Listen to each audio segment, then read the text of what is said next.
बंधुगण सरकार बैंक सुविधा रे स्वच्छता आने गोटे नुआ पदक्षेप नहीं जोटा कि है 4 घंटिया टाइम विंडो कौन केमती ए नियमटा चलतु जानिबा।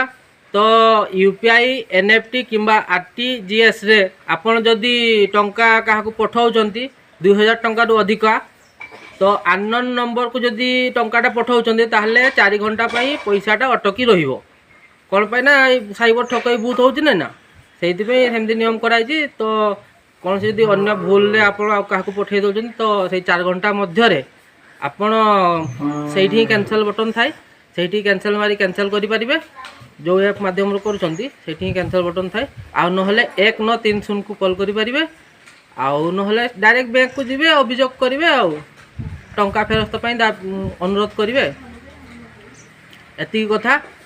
तो लाइक कमेंट शेयर समस्त को जनाओ सचेतन हुओ सचेतन रुहो एवं समस्त भल रुहो।